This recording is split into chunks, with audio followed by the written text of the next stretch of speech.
Our good buddy Jon Machota of The Athletic put this together for us here, this lovely content. I love the way Jon thinks because Jon thinks like a radio person. So when he puts his stuff together, he's got me and you and the rest of us in mind when he puts his stuff together to give us excellent things to discuss and talk about.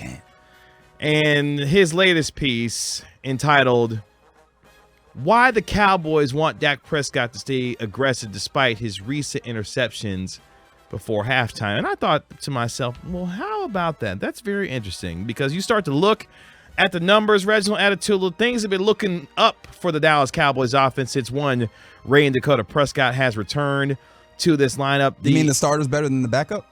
Yes, okay. Actually. And right. He's been much better to the tune of the Dallas Cowboys being 4-1 in the 5 games since Dak Prescott's come back, averaging nearly 34 points per game. That's tops in the NFL during that time period. The Cowboys are also leading the NFL in third down offense, converting over 57% of the time. And they are second in yards per game at 416.2 yards per game since Dak Prescott has returned. Before Dak Prescott returned, the Cowboys offense in the 5 games that he was sidelined averaged a whopping, Alec Medford, 21.4 points per game. Okay. All right. Okay. Look, a lot of numbers to say offense got good when you got your quarterback back. How about that? Which is funny because we honestly are going to discuss it as though it was like seriously in contention. And I know like I was here for it with you. I'm not trying to tell you that people weren't arguing against that because I seen them. But like the people arguing against them, none of them were in the building, in the coaching staff, in the front office, right? Like all the people that were saying, yeah, no, we going to be better when our quarterback gets back were all the people that like for all intents and purposes matter. And I'm not including myself in that just so people don't think I'm like trying to do something where I'm excluding y'all. No, like the people that matter to this, the decision makers, we're all on this train of, yeah, but wait till we get Dak back. And boom, this is what they was talking about. This is exactly what they were talking about. And while it has been clunky at times with some of the communication between himself and his receivers, for the most part, this offense has gotten better week over week and appearing to start to peak at the right time as you get into the stretch run of this season. But Machota focuses on what we've seen as far as Prescott's trend of late first half interceptions. You think about the game against the Chicago Bears where Eddie Jackson picked him off with about 40 seconds left in the first half there. Then the second interception for Rudy Ford coming with about 2:30 left in the first half as well against the Green Bay Packers. Then you think about just this past game, Julian Love picks off Dak Prescott at the 2-minute warning when the Giants were up 10-7 and they wind up getting a field goal out of that. It makes you wonder about the aggressiveness that Dak Prescott continues to engage in and why the Cowboys actually don't mind that kind of aggressiveness, because when you start looking at some of the numbers of some of the other quarterbacks in the NFL in terms of their interception numbers, it will kind of surprise you because Josh Allen in 11 games this year, guess how many interceptions he has, Reg? Oh, he has a lot of interceptions. He's got 11. Yeah.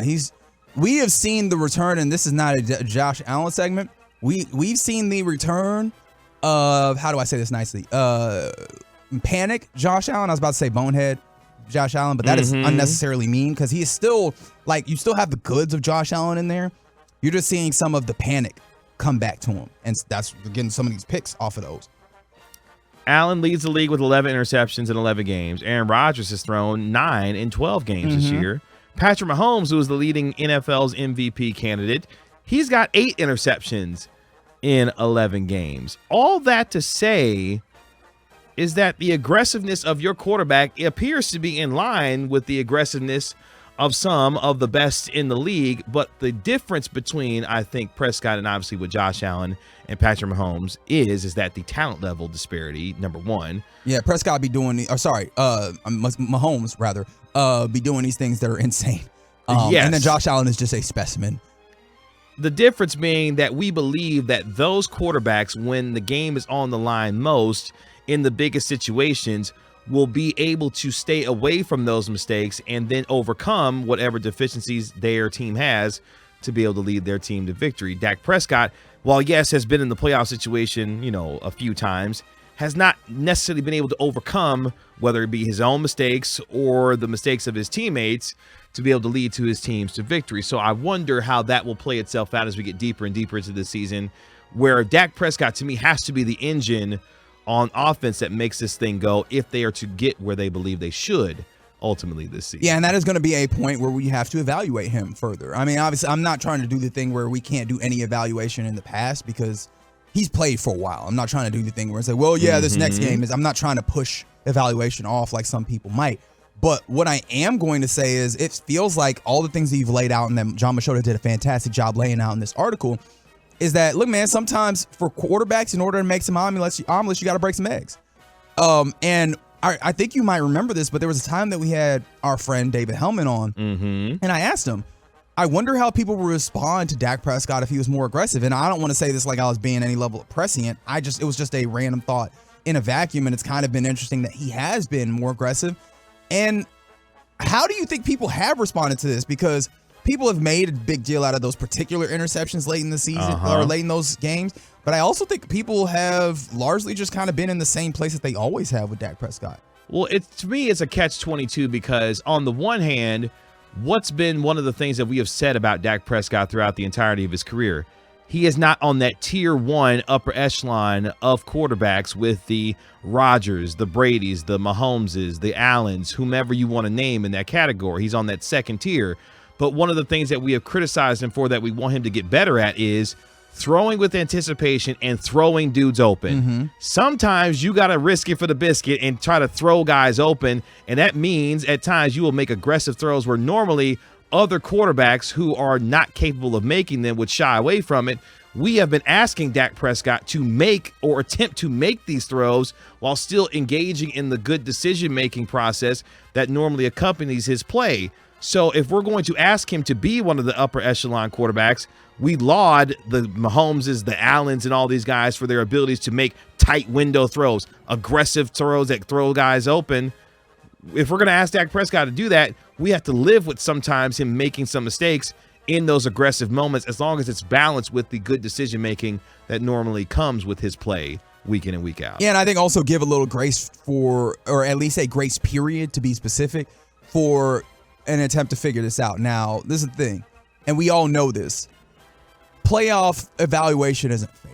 I would love for it to be fair. It's not fair. It doesn't actually make sense when you really think about the logic of it. However, this within the logic of this is when it matters and now we are going to place a higher value on it, it is what it is. So ultimately, you're not going to get grace if you end up making them, making the aggressive or the mistake off of being too aggressive in the playoffs, right? But within the regular season and when you are still receiving results, I think that people should be able to give him a little bit of grace to see if he figures this out and finds a way to marry those ideas well enough to when you get to the playoffs and see it, in a big way. But again, I am also trying to be very careful because I know Dak Prescott conversations really upset everybody because, some people feel like you're being too harsh. Some people feel like you're not being nice enough or whatever. I don't know what the right balance is there. I done messed it up. But I want to be careful to not try and absolve him of the responsibility that he holds here. I think everybody understands the responsibility that he holds here. And one of the things that has been good about Dak Prescott, one of the high level portions of him that you could compare him across the league is that good decision making. So you don't want him to be so aggressive that you lose that benefit of him without having the same thing as the Mahomes and Allen. And I also want to stop real quick and remind us that we got to be careful if we're going to compare him to quite literally the mutants of the league, because you are going to find yourself disappointed in that way. Yeah, and I think anyone with reasonable expectations of what Dak Prescott is as a player will say that he will not be on the level of a Mahomes or an Allen or the top echelon quarterbacks that we're talking about. But if we're asking him to have certain characteristics of some of those top echelon guys, there are certain things that all of these quarterbacks have to do in order to put their teams in the best position to win. And at times that's making aggressive throws that allow receivers to be thrown open, and to do that on a regular basis that gives you confidence that no matter what situation that quarterback is faced with, they are capable of making those kinds of throws when asked to in the biggest of moments. Because I think the biggest thing now going forward to spin this forward is what he does in these moments against teams that we believe are actually good, Yes. however many are there in this league, and how that looks that's the tough part. That little caveat there. Yes. Because I truly don't believe there's a lot of good teams. So if we want to do, and we've done this a lot recently, where in the last few years where we go, okay, but what are they doing against good teams? Understanding that the NFL is a place where there's only so many of those most years, just by the nature of the way that the league works. And you kind of just have to take the results that you have on the sample that you have, you know? Yeah, because you've got to pick your aggressive spots when you're playing the Eagles, the 49ers, the Vikings, teams that you will probably see come playoff time, where you've got to have the ability to eliminate mistakes, because when you start playing better teams, those late first half turnovers could turn into touchdowns versus field goals when you're playing the likes of teams that have the thought that we have about them being championship contenders. You can't make those mistakes then. But the Cowboys, to a man, whether it be Doug Nussmeier, the quarterback's coach, Mike McCarthy, Kellen Moore, the offensive coordinator, they like the ability of Dak Prescott remaining aggressive. It's just about being careful in those spots to ensure you're not hurting your team. And I think someone on the truckwreck.com text line from the 469 basically wants to, remind us that, look, man, those dudes that we're talking about are also not infallible. It's one of the things that I find interesting about player evaluation is that, and specifically quarterbacks in the NFL, once we decide that we are okay with you as a player, that you're good, we are able to let individual performances remain just that, individual performances, and not an indictment of you as a player overall. Because that person from 469 tweeted, have you watched Josh Allen the last 3 weeks? Lost 2 games single-handed. And that's some of what I was alluding to when I was talking about, like, panic Josh Allen being back. But I think a lot of people have gotten to a point where they are convinced on Josh Allen, so those things do not become indictments of him as an overall player. They become individual samples, of them on their own.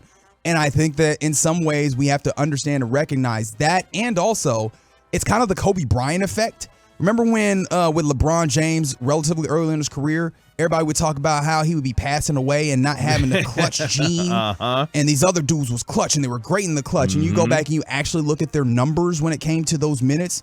And there was a lot of times that they missed, but we build the mythos. And LeBron's been one of the best in history in those moments, actually. We build the mythos on the times that they make, and we are a lot more, willing to let go of the times that we build the mythos on the times that they make and do the incredible thing, and we are a lot more willing to let go of some of the times that they make mistakes. For Dak Prescott, I think that we need to be more aware of that, and then also understand that when it comes down to I was about to, can I say that? I'm just going to say it.